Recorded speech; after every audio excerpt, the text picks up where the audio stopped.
உலகினில் உயிர்களுக்கு உறும் இடையூறு எல்லாம் விலக நீ அடைந்து விளக்குக மகிழ்க. அருட்பெரும் ஜோதி அருட்பெரும் ஜோதி தனிப்பெரும் கருணை அருட்பெரும் ஜோதி. எல்லா உயிர்களும் இன்புற்று வாழ்க, வள்ளல் மலரடி வாழ்க வாழ்க. திருச்சிற்றம்பலம்.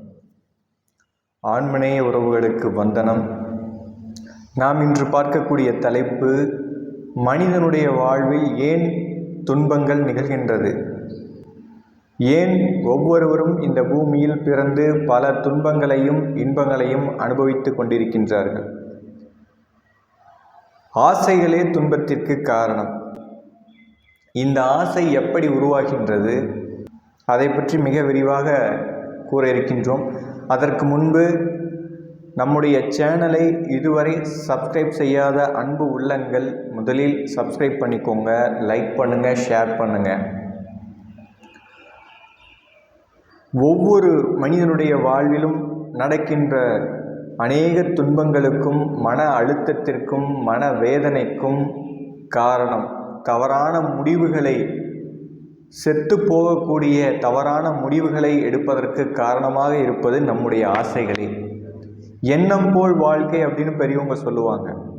கண்டிப்பாக நம்மளுடைய எண்ணம் என்னவோ அதை பொறுத்தே நம்மளுடைய வாழ்வு.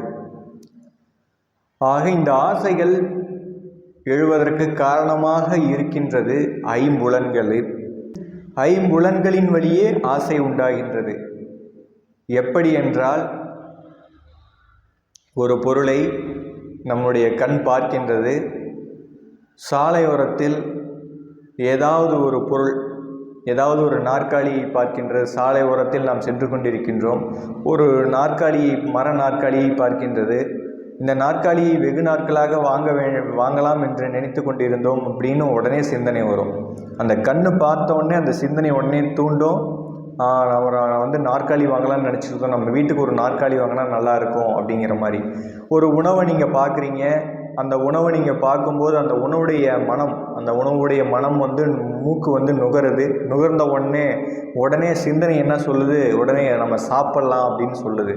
ஆக உங்கள் பாக்கெட்டில் இருக்கிற மணி என்ன ஆகுது, காலியாகுது. உடனே அதை நீங்கள் போய் சாப்பிட்டுக்கிறீங்க. இல்லை அப்போ முடியலைனாலும் எப்போயாவது ஒரு டைம் கண்டிப்பாக அந்த எண்ணம், அந்த பதிவு அப்படியே இருக்கும். அதனால் திரும்பியும் போய் நீங்கள் அதை சாப்பிடுவீங்க. அந்த மாதிரி கண் ஒரு விஷயத்தை பார்க்குது அப்படின்னா அந்த விஷயத்தை நம்ம அடைஞ்சே தீரணும் அப்படிங்கிறது இந்த சிந்தனைக்கு கொடுத்து அதை உறுதிப்படுத்தி இந்த கை கால் கரணங்களாகிய இந்த இந்திரியங்களாகிய இந்த கருவிகளை கொண்டு அது பூர்த்தி பண்ணிக்குது. அதனால் எல்லா துன்பங்களுக்கும் காரணம் பார்த்திங்கன்னா இந்த செவி. இப்போ ஒரு திரைப்படத்தை பற்றி பேசிகிட்டு இருக்காங்க. அந்த திரைப்படம் நல்லா இருக்குது அப்படின்னு சொல்லி 4 பேர் பேசிகிட்டு இருக்காங்க. நம்ம அப்படியே கடந்து போகிறோம். போகும்போது அந்த வார்த்தை நம்ம காதில் விழுந்துச்சுன்னா உடனே அந்த படத்தை பற்றி, அந்த படம் எப்படி போணுச்சு, அந்த படம் யார் நடித்தா, அந்த படத்தினுடைய ரிசல்ட் என்ன, ரிவ்யூ என்ன அப்படின்னு உடனே சிந்தனை போய் அந்த படத்தை நம்ம போய் பார்க்கணும் அப்படிங்கிற ஒரு சிந்தனை வந்துடுது இல்லைங்களா. ஆக இந்த ஐம்புலன்களின் வழியே ஆசை உருவாகின்றது. அதனால தான் திருமூலர் கூட சொல்லுவார், ஐம்புலங்களை நம்ம கட்டி அடக்கி ஆண்டால் மட்டும்தான் நமக்கு உண்மையான ஞானமே நமக்கு தெரியும். நம்முடைய வாழ்வினுடைய உண்மை ஞானம் அப்போது தான் நமக்கு புரியும். நாம் யார், எதுக்கு வந்தோம் அப்படிங்கிறது புரியும். ஆக உலகில் உள்ள ஒட்டுமொத்த துன்பத்திற்கும் காரணம் இந்த ஐம்புலன்கள் மட்டும்தான். ஆக ஆசை என்பது உங்களுடைய புலன்களின் வழியே தான் அது ஊடுருவி அதனை நீங்கள் அடைய நினைக்கின்றீர்கள். அதை அடைய முடியவில்லை என்றாலும் அடைந்தாலும் சலித்து பல இன்பங்களும் துன்பங்களும் வந்து கொண்டே இருக்கின்றது. இப்படித்தான் மனிதனுடைய வாழ்வில் மாபெரும் துன்பங்கள் நிகழ்ந்து கொண்டிருக்கின்றது. உங்களுக்கு கடன் இருக்குது, இந்த கடனால் மிகப்பெரிய தொல்லையாக இருக்குது, மன உளைச்சலாக இருக்குது அப்படிங்கிறதுக்கு காரணம் இந்த ஐம்புலன்கள் தான், இந்த ஆசைகள் தான். உங்களை ஆசைகள் தூண்டி விட்டு உங்களை போய் ஒரு சிக்கலில் சிக்க வச்சிருது. அதிலேருந்து நீங்கள் மீண்டே வர முடியல. டிப்ரெஷன், மன அழுத்தம் அதிகமாகி ஒரு தவறான முடிவுகளை எடுக்கக்கூடிய ஒரு சூழ்நிலை போகின்றது. ஒரு குடும்பத்தில் ஒருவர் மன அழுத்தத்தில் பாதிக்கப்பட்டால் அவரை சுற்றி உள்ள உறவுகளும் பாதிப்பு ஏற்படும், அவர்களால் சமுதாயத்திலும் அவர்களால் பாதிப்பு ஏற்படும். ஆக இந்த துன்பங்களிலிருந்து நாம் விடுபடுவது எப்படி என்றால், இந்த துன்பங்களிலிருந்து விடுபடுவது உங்களுடைய மனதை ஒரு நிலையில் வைத்து கொள்ள வேண்டும். மனதை எப்படி ஒரு நிலையில் வைத்து கொள்ள வேண்டும் என்றால், அதற்கு தியானம் செய்ய வேண்டும். அதிகாலையிலும் மாலையிலும் குறைந்தது ஒரு அரை மணி நேரம் கட்டாயமாக, 10 நிமிடம் 20 நிமிடம் கூட பத்தாது. ஆரம்பத்தில் நீங்கள் பழகுங்கள், ஒரு 10 நிமிடத்தில் பழகுங்கள், 20 நிமிடத்தில் பழகுங்கள். அதற்கு பிறகு ஒரு பழக்கமாக ஒரு 10 நிமிடத்தை கூட்டிக் கொள்ளுங்கள். ஆக கண்டிப்பாக இந்த துன்பங்களிலிருந்து விடுபடுவதற்கு நாம் கட்டாயமாக தியானம் செய்ய வேண்டும். இது மிக மிக அவசியம். இல்லை என்றால் மனம் கட்டாயமாக கட்டுப்படாது. இந்த புலன்களின் வழியே ஆசைகள் ஊடுருவி நம்மளை கண்டிப்பாக நம்முடைய வாழ்க்கையை துன்பத்திலே தான் கொண்டு போயிட்டே இருக்கும். இதனால் நம்முடைய வாழ்க்கையில் நம்ம எதுலேயுமே மீண்டு வர முடியாது. டிப்ரெஷன் அதிகமாகிடுச்சுன்னா வாழ்க்கையே போயிடும் இல்லைங்களா? அதனால தான் நம்முடைய ஆயுசு குறையுது. டிப்ரெஷன் மன அழுத்தமாகிறதுனால உடல் உறுப்புகள் பாதிப்பு ஏற்படுகின்றது. நம்முடைய செயல்பாடு நம்ம எதை நோக்கி பயணிக்கோம் அப்படிங்கிற அந்த திசையெல்லாம் திரும்பிடுது. ஸோ நிதானத்தை நம்ம இழந்துடுறோம். இந்த மன அழுத்தத்தால் கோபம் அதிகமாகுது, மன அழுத்தம் அதிகமாகுது, தவறான முடிவுகளை எடுக்கக்கூடிய சிந்தனைகள் தூண்டப்படுகின்றது. அந்த நிலைக்கு தள்ளப்படுகின்றது இந்த மன அழுத்தத்தால், டிப்ரெஷனால். இந்த மன அழுத்தமும் டிப்ரெஷனும் வர்றதுக்கு முழு காரணம் இந்த ஐம்புலன்கள் தான். இந்த ஐம்புலன்களை நாம் எப்படி இதன் வழியை கட்டுப்படுத்தவெல்லாம் முடியாது. ஐம்புலன்களை நீங்கள் கட்டுப்படுத்த நினச்சா அது இன்னும் வீரியம் கொண்டு தான் எழும். அது எப்படி அது இயங்குது, அது எதனாலன்னா மனதால் இயங்குது. அந்த மனதை எப்படி வசப்படுத்துவது? இங்கே வரக்கூடிய கட்டளை அங்கே செயல்பாட்டுக்கு போய் மனதில் இருந்து தான் அது செயல்படுத்துறதுக்கு போகுது. அப்படிங்கும்போது அந்த மனதை நீங்கள் எப்படி கையாளணும் அப்படின்னா, கண்டிப்பாக ஒரு மெடிடேஷன் அப்படிங்கிறது வேணும். அந்த மெடிடேஷன் எப்படி பண்ணால் மனம் அடங்கும், அந்த எண்ணங்கள் அடங்கும்னு கேட்டிங்கன்னா, நீங்கள் அதுக்காக எந்த ஒரு சாதனத்தையும் எங்கேயும் போய் பயிற்சி எந்த பயிற்சியுமே செய்ய வேண்டியதில்லை, எங்கேயும் போக வேண்டியதே இல்லை. உங்கள் கையிலேயே எல்லாமே இருக்குது. கண்களை மூடி அமைதியாக இந்த புருவ மத்தி இருக்கு இல்லைங்களா, இந்த இரு புருவத்துக்கும் மத்தியில் உங்களுடைய கவனத்தை இந்த இடத்துல வைங்க. பொட்டு வைக்கிற இடத்துல, இந்த இடத்துல திருநீர் வைப்போம், இந்த இடத்துல பொட்டு வைப்போம், இந்த இடத்துல தான் உயிர் இருக்குது, இந்த இடத்துல தான் ஆன்மா இருக்குது.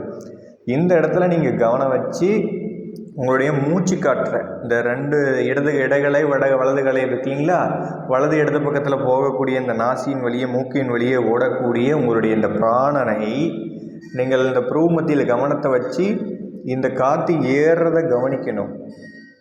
இந்த வரைக்கும் இங்கே தான் ஸ்டார்டிங் பாயிண்ட்னா, இந்த ஸ்டார்டிங் பாயிண்ட்லேருந்து இங்கே வரைக்கும் ஏறுற வரைக்கும் கவனிக்கணும். திரும்ப இறங்குறத கவனிக்கணும், திரும்ப ஏறுறதை கவனிக்கணும், திரும்ப இறங்குறத கவனிக்கணும். இப்படி ஏறும் இறங்கும் இதையே கவனிச்சுக்கிட்டே இருந்தீங்க, உங்களுடைய மனம் அப்படியே அந்த எண்ண அலைகள் படிப்படியாக அப்படியே அகண்டு விரிஞ்சு இருக்கக்கூடிய எண்ண அலைகள் படிப்படியாக அந்த எண்ண அலைகள் எல்லாம் குறுகி 0 ஆயிரும். இதுதான் அழகான ஒரு மெடிடேஷன். இது வாழ்க்கையில் தொடர்ந்து பண்ணாவே மிகப்பெரிய விஷயங்கள் உங்களுக்கு புலப்படும். அதாவது வாழ்க்கையில் ஒரு தெளிவு இருக்கும், மன அமைதி இருக்கும், குடும்பத்தில் இன்பம் இருக்கும், வந்த வேலை எளிமையாக முடியும். அதாவது இந்த பிரபஞ்சத்தினுடைய அந்த பேரானந்தமும், பிரபஞ்சத்தினுடைய அன்பும் கருணையும், இறைவனுடைய எல்லாமல்ல ஆண்டவருடைய அருளும் ஞானமும் உங்களுக்கு முழுவதுமாக சேரும். இந்த தியானத்தில் நீங்கள் இருக்கும்போது இதுவரை உங்கள் வாழ்க்கையில் நீங்கள் செஞ்ச தவறுகள் எல்லாம் உங்களுக்கு தெரியப்படும். ஐயையோ, இவ்வளோ பெரிய தவறுகள்லாம் நம்ம செஞ்சிட்டோமே, இப்படிலாம் நம்ம மனசு இயங்கி நிறைய ஆசைகளில் போய் சிக்கிக்கிட்டோமே அப்படிங்கிறது உங்களுக்கு படிப்படியாக புரியும். முற்காலங்களில் செய்த தவறுகளை நீங்கள் திருத்தி ஒரு தெளிவான வாழ்க்கையை வாழ்வீங்க. அதுக்கு தான் மெடிடேஷன் அவ்வளோ முக்கியம்னு சொல்கிறது. ஸோ அதிகாலையில் மழை ஜலம் கழிச்சிட்டு அதிகாலையில் நேரமாக ஒரு 4 மணிலேருந்து ஒரு 6 மணிக்குள்ளே எந்திரிக்கணும். கண்டிப்பாக நீங்கள் 4 மணிக்கு எந்திரிக்க முடியலனாலும் கண்டிப்பாக ஒரு 5 மணிக்காவது எந்திரிங்க. 5 மணிக்கு எந்திரிச்சிட்டு மழை ஜலம்லாம் கழிச்சிட்டு நல்லா விபூதி கொஞ்சம் தரிச்சிட்டு, இல்லை நீங்கள் வெறுமனே அமைதியாக மழை ஜலம் கழிச்சிட்டு ஒரு 10 நிமிஷம் அமைதியாக எந்த சிந்தனையும் இல்லாமல் உக்காருங்க. சிந்தனை வருதான்னு பாருங்கள், சிந்தனை கட்டாயமாக வரும், வராமல் இருக்காது. ஸோ அதை பழகணும். பழக தான் உங்களுக்கு வந்து அந்த பழக்கம் வரும், அந்த அமைதித்தன்மையும் அந்த எண்ணங்களற்ற தன்மையும் வரும். அதனால் நீங்கள் அதுக்கு தான் இந்த புருவ மத்தியில் நீங்கள் கவனம் வச்சு மூச்சு காற்றை நீங்கள் கவனிச்சிங்கன்னா உங்களுடைய மனசு அடங்கும். ஸோ இதுக்காக நீங்கள் போய் செலவு செய்து பயிற்சிகள் செய்யணும், அதை பண்ணணும் இதை பண்ணணுங்கிறது ஒன்றுமே கிடையாது. இறைவன் எளிமையாகவே இந்த படைப்பில் எல்லாமே, அதாவது இங்கே பெரிய விஷயம் அப்படின்னு சொல்லி இயற்கை எல்லா விஷயத்தையும் படைக்கலை.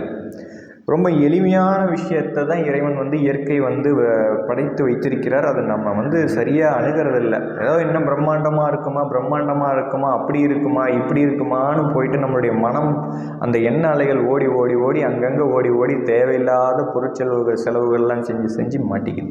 நீங்கள் அந்த மாதிரி செலவுகள் செய்யறதுக்கு அந்த காசு அந்த பணத்தை மிச்சப்படுத்தி 4 பேருக்கு உணவு இல்லாதவங்களுக்கு, சாலையோரத்தில் இருக்கிறவங்களுக்கு உணவு கொடுங்க, புண்ணியமாகும்.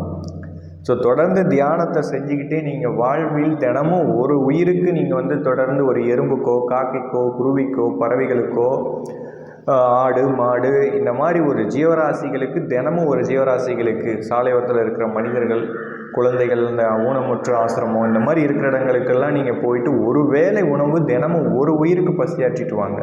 அந்த அன்பு கருணையிலேயே நீங்கள் பயணித்து இந்த ஒரு தியானம், இந்த ஒரு மெடிடேஷனில் நீங்கள் இருந்தீங்கன்னா கண்டிப்பாக உங்களுடைய வாழ்க்கை வந்து மிகவும் அற்புதமான அழகான வாழ்க்கையாக இருக்கும். அதில் சத்தியமாக 100% சத்தியமான உண்மை, அதில் எந்தவித மாற்றமும் இல்லை. இந்த உலகத்தில் நடக்கக்கூடிய இன்பமும் துன்பமும் சமமாக பார்க்கக்கூடிய பக்குவ நிலைக்கு எல்லாரும் வந்துடணும். என்னுடைய வாழ்வில் தான் இந்த துன்பம் நிகழ்கின்றது, எனக்கு தான் இப்படி எல்லாம் நடக்குது கடவுளே அப்படின்னு நீங்கள் நினைக்கிறதெல்லாம் தப்பு. இந்த உலகத்தில் துன்பப்படாத யாருமே இது வரைக்கும் வாழ்ந்ததாக சரித்திரமே இல்லைங்க. எல்லாருமே, நீங்கள் உங்கள் வீட்டில் கோடியாக பணம் இருந்தாலும் அவங்களுக்கும் துன்பம் இருக்கும், பணமே இல்லாதவங்களுக்கும் துன்பம் இருக்கும். ஒரு விஷயத்த புரிஞ்சுக்கணும், படைப்பில் எல்லாருக்குமே வந்து எனக்கு தான் நிம்மதி இல்லை, எனக்கு பணம் இருந்தால் நான் இப்படி மாறிடுவேன் அப்படிங்கிறது எல்லாமே கண்டிப்பாக நம்மளுடைய மனப்போக்கு, அப்படிலாம் ஒன்று கிடையாது.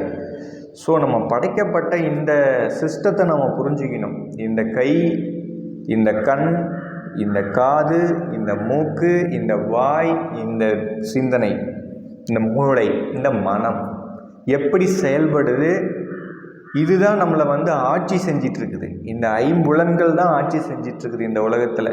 ஸோ 5 புலன்கள் வசப்படுத்தணும். முதல்ல இந்த 5 புலன்களும் உங்களுடைய வசம் இருக்கணும். இது வேணும் இது வேண்டாம் அப்படிங்கிற இடத்துல நீங்கள் வசப்படுத்தி வைக்கணும். அது உடனேலாம் வசப்படாது, அது அவ்வளோ எளிதானது இல்லை, ஆனால் எளிமையானது. அதில் நீங்கள் தினமும் அந்த அதிகாலை நேரத்தில் நீங்கள் எந்திரிக்கும் போது தான் இந்த பூமி ரொம்ப சாந்தமாக இருக்கும். ஸோ 6 மணிக்கு மேலே, குறைஞ்சது 5 மணிக்கு மேலேயே போக்குவரத்து வாகன வகை இறைச்சல் இந்த பூமியில் வந்துகிட்டே இருக்குது. எண்ண அலைகள் குறைவாக இருக்கும். அந்த பிரம்ம முகூர்த்த நேரம் அப்படின்னு சொல்கிறது பார்த்திங்கன்னா 3 மணிலேருந்து 6 மணிக்குள்ளே அந்த எண்ண அலைகள் பூமி வேகமாக ஓடிக்கிட்டே இருக்குது இல்லைங்களா. சிந்தனைகள் அதிகமாக ஒவ்வொரு மக்களுக்கும் ஒவ்வொரு ஜீவனுக்கும். அந்த மாதிரி அந்த நேரத்தில் அமைதியாக இருக்கும். அந்த நேரத்தில் தான் எந்திரிக்க முடியாது, தூக்கம் வரும். எந்திரிச்சு அப்படியே படுக்கலான்னு தோணும், எந்திரிச்சு புக் எடுத்து வச்சு படிக்கலான்னு சொன்னால் அப்போ தான் தூக்கம் வரும், அப்படியே கண்ணை கட்டும். இது எல்லாமே நடக்கும். இதையெல்லாம் நீங்கள் கடந்து தான் வரணும். அதுக்காக நீங்கள் வந்து அதிகாலையில் வந்து நீங்கள் வெந்நீர் குடிச்சிட்டு தூதுவளை இருந்துச்சுன்னா தூதுவளை வந்து பொடியை நீங்கள் வந்து கீரையை வாங்கி அந்த தூதுவளையை வந்து வாங்கி வீட்டிலே உலர்த்தி அரைச்சி பொடியாக வந்து பொடி பண்ணி அது அதிகாலை நேரத்தில் ஒரு டப்பாவில் காற்று பூதாக டப்பாவில் போட்டு வச்சுட்டிங்கன்னா தினமும் திருநீர் எடுத்துடுற அளவுக்கு நீங்கள் வெந்நீரில் வந்து தூதுவளை நீங்கள் வந்து சாப்பிட்டிங்கன்னா உங்களுடைய, அதாவது நீங்கள் என்னென்னா மைண்டு வந்து ஒரு பீஸ்ஃபுல்லாக இருக்கும், ஒரு நிலையாக இருக்கும், சிந்தனைகள் அதிகமாக இருக்காது. அதில் வந்து உங்களுக்கு வந்து டிப்ரெஷன் ஆகக்கூடிய எண்ணங்கள் வராமல் ஒரு அமைதியான சாந்தமான எண்ணங்கள் வரக்கூடிய அந்த நிலையை வந்து தூதுவளை ஏற்படுத்தும்.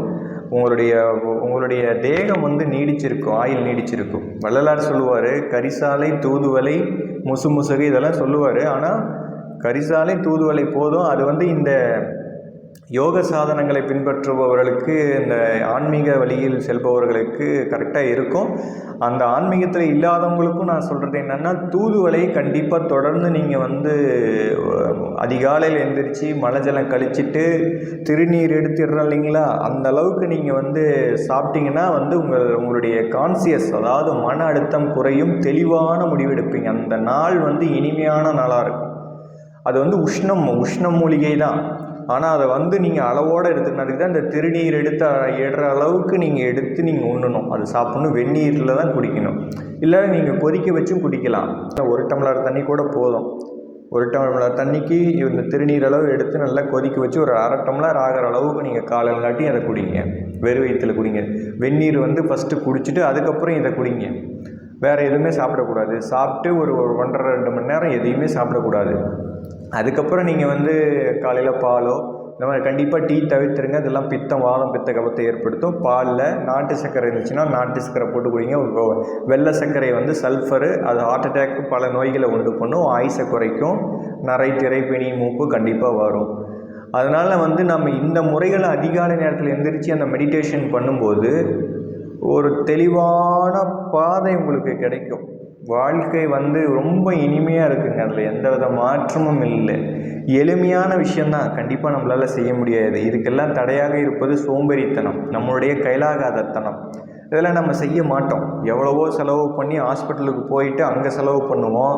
இல்லை யோக பயிற்சி அது இதுன்னு சொல்லி அங்கே போய் அவ்வளோ தேவையில்லாத செலவுகள் பண்ணுவோம். அங்கே அப்படி இருக்குமா, இங்கே இப்படி இருக்குமான்னு இந்த மனசு உங்களை சும்மாவே விடாது. அங்கே போனால் நம்ம மனசு அமைதியாக இருக்குமா, இங்கே போனால் நம்ம மனசு அமைதியாக இருக்குமா, அல்லது இமயமலை போனால் அமைதியாக இருக்குமா, காஷ்மீர் போனால், இல்லை அமெரிக்கா போனால், லண்டன் போனால், பிலிப்பைன்ஸ் போனால், கனடா போனால், இல்லை இந்த உலகத்தில் எந்த தேசத்தில் சீனா போனால், எங்கே போனாலும் அமைதி உங்களுக்குள்ளே தான் இருக்குது. அந்த அமைதி தியானத்தில் மட்டும்தான் அந்த அமைதி வரும். வேறு எதுலேயுமே வரவே வராது. அந்த உயிர்கருணை தொண்டு ஜீவகாருண்ய பணியை செஞ்சுக்கிட்டு அப்படியே இந்த தியானத்தை நீங்கள் பின்பற்றிட்டு வாங்க. உங்களுக்கு எந்த யோக சாதனமும் வேண்டாம். அதாவது ஆன்மீகத்தில் இருக்கிறவங்களுக்கு சொல்கிற விஷயம், எந்த யோக சாதனமும் தேவையில்லை. இயற்கையினுடைய படைப்பில் இயற்கை உண்மை ஆண்டவருடைய உண்மையை தெளிவுபட வள்ளலார் கூறியிருக்கின்றார். எளிமையான விஷயத்தை நீங்கள் இந்த அளவுக்கு வாசி பயிற்சிலாம் செஞ்சீங்கன்னா உஷ்ணம் அதிகமாக உண்டாகும். இதனால் யாரும் பெரிதளவில் நன்மை அடைய முடியாது. உஷ்ணம் அதிகமாக உண்டானால் பல தோல் சம்பந்தப்பட்ட பிரச்சனைகளும், வெப்பம் அதிகமான காம சிந்தனை ஏற்படும். இதெல்லாம் எப்படி நீங்கள் கட்டுப்படுத்துவீங்க? மீண்டும் அடுத்த காணொளியில் சந்திப்போம். கண்டிப்பாக நம்ம சேனலை சப்ஸ்கிரைப் பண்ணாதவங்க சப்ஸ்கிரைப் பண்ணிக்கோங்க. மீண்டும் அடுத்த சிறந்த பதிவுகளை சந்திப்போம். அருட்பெரும் ஜோதி, அருட்பெரும் ஜோதி, தனிப்பெரும் கருணை, அருட்பெரும் ஜோதி. எல்லா உயிர்களும் இன்புற்று வாழ்க, கொல்லா விரதம் குவளையமெல்லாம் ஓங்குக, நல்லோர் நினைத்து நலம் பெறுக, நன்று நினைத்து எல்லோரும் வாழ்க இசைந்து. குருவே சரணம், குருவே துணை, அருளே சரணம், அருளே துணை. திருச்சிற்றம்பலம்.